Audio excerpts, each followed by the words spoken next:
പ്രവാസി ലോകത്തേക്ക് പോയ പിതാവിനോട് മകൻ പറഞ്ഞ ഒരു സ്വപ്നം എന്താണെന്നറിയോ? എന്റെ റിസൾട്ട് വരുമ്പോ, എന്റെ 10ാം ക്ലാസ്സിന്റെ റിസൾട്ട് വരുമ്പോ എനിക്ക് നല്ലൊരു ഐഫോൺ വാങ്ങിച്ചു തരണേ. ഉപ്പ വന്നപ്പോ ആ പെട്ടിയിൽ ഉപ്പയുടെ മോന് സന്തോഷത്തോടു കൂടി ആഗ്രഹിച്ചു വെച്ച ഒരു ഐഫോൺ ഉണ്ടായിരുന്നു. അതും സ്വപ്നം കണ്ടാണ് അവൻ പഠിച്ചത്. സ്വപ്നം യാഥാർത്ഥ്യമാക്കാൻ വേണ്ടി പഠിച്ച് നല്ല മാർക്ക് വാങ്ങി ഐഫോൺ കിട്ടി. ആ ഐഫോണോട് ഒരുപാട് ഫോട്ടോ എടുത്തു. ആ ഫോട്ടോയിൽ ഒരു ഫോട്ടോ പോലും മനോഹരമായ ഉപ്പയുടെ ചിരിക്കുന്ന ഫോട്ടോ ഇല്ല എന്ന് അവൻ തിരിച്ചറിഞ്ഞു. എപ്പോഴാണെന്നറിയോ?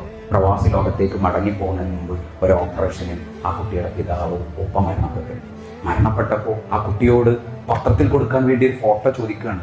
3000-4000 ഗാലറിയിൽ ഫോട്ടോസ് ഉണ്ട്. പക്ഷേ ഉപ്പയുടെ കൂടെ കൈ തോളിലിട്ട് അടുത്തിരുന്ന് ചിരിച്ചു നിൽക്കുന്ന ഒരു ഫോട്ടോ പോലും ഇല്ലടാ.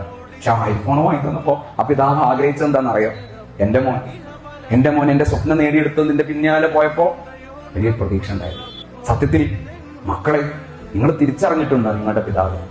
നിങ്ങൾ അറിയേണ്ടതാണ് നിങ്ങളുടെ ഉപ്പയെ. നിങ്ങളുടെ ഉപ്പ ഏത് മേഖലയിലാണ് ജോലി ചെയ്യുന്നത് എന്ന് അറിഞ്ഞിട്ടുണ്ടോ?